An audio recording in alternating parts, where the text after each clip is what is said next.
Good morning, friends. In this session, I would like to attempt one question, and that is very basic to all. We many a time come across this question, and many a time the civil services aspirants share their experiences.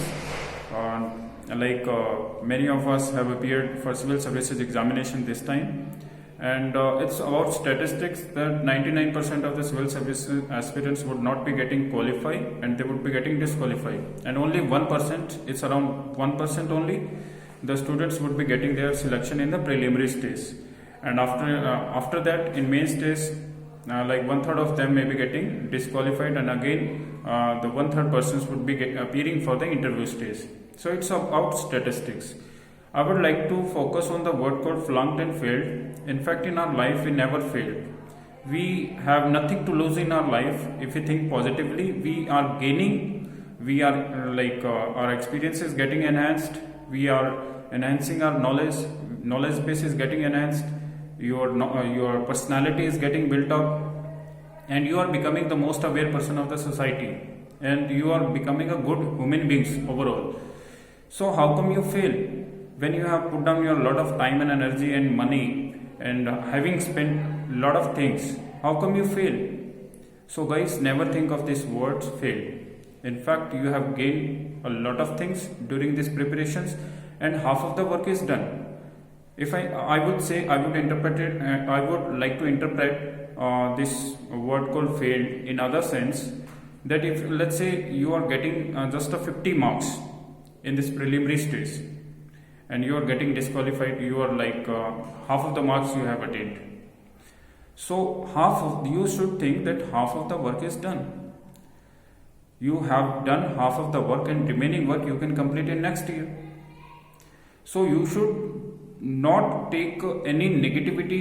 You should not be the negative person. You should never ever have a negative interpretations of anything while preparing for civil services examinations. If you have this sort of negativity, how would you change the society?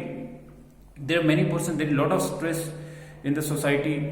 In different fields, people would come to you and they would be sharing their experience. They are under stress, they are under lot of fatigue, and they have nothing to live in their life. So how would you control? If you are not able to control your emotion, how would you be controlling others' emotions?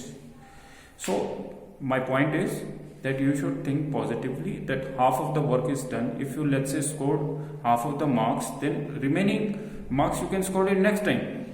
The remaining part of study you can do the next time, and definitely you would be getting qualified the very next time. And let's say if you do not get qualified in the first chance, second chance, third chance, may you get in fourth chance, fifth chance. UPSC is giving you number of attempts, right? And there is age 32 for general category, 35 for OBC, and for SC/ST it's quite high. So think on this point, that whatever you have gained, and that knowledge can be put to use in different perspective in different field. IAS is on the 10th rank. Getting into the IAS is the 10th rank overall in the nation's ranking. In the post ranking of the post, you would find that IAS is placed at the 10th rank. And there are 9 other posts which are above than IAS: cabinet ministers, state ministers, Bharat Ratna awardee, governors. There's many posts. So that knowledge can be put to use in different perspective and different ways. So knowledge will never waste. Knowledge kabhi waste nahi hoga, right?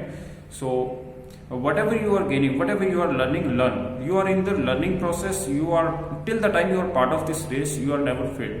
At least you can say that till the time I am preparing for civil services examination, I have never failed, right?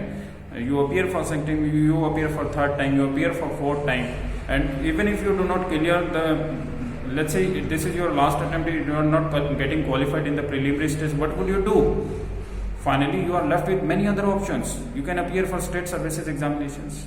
You can appear for other examination as well. You can go for teachings. You can utilize your experience developing society in many ways.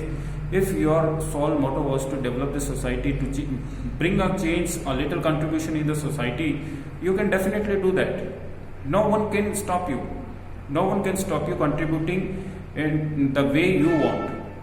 So think about statistics, that UPSC is conducting just an exam, and this exam is about eliminations. They can't recruit every person who comes and sit for the examination. They do not have so many vacancies, and there are hardly 790 vacancies, around 800 vacancies.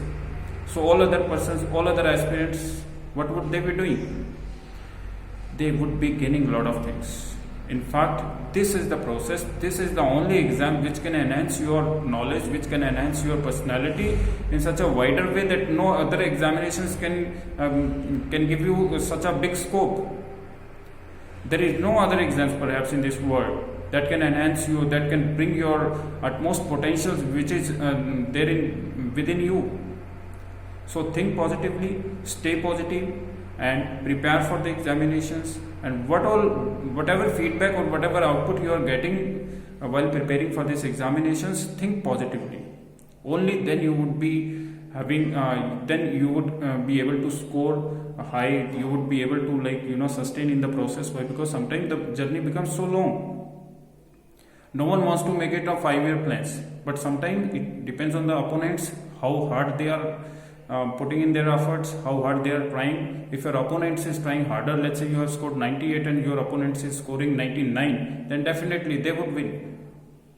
But it does not mean that you have lost, because you have scored 98 and it was just you have just like a gap of one mark, and that 1 mark you can, if you prepare in a constant manner for the next time, then definitely you would be the very second time the opponents will be different.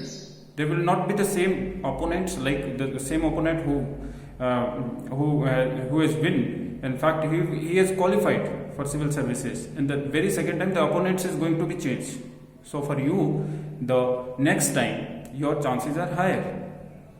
It's all about sustaining in the process. If you sustain, and if you are patient enough, and if you from your heart really want to become a civil servant, no one can stop you. Seriously, no one can stop you. So think positively, stay positive, and prepare. Give your 100%. And still, if the results are not in your favor, then you think that you have gained a lot of things. You have now you are eligible for different fields, and in different perspective your knowledge can be put to use. Thank you so much for watching this video. If you have any thought coming in your mind relating to that, then you can share in your comment sections. Thank you so much.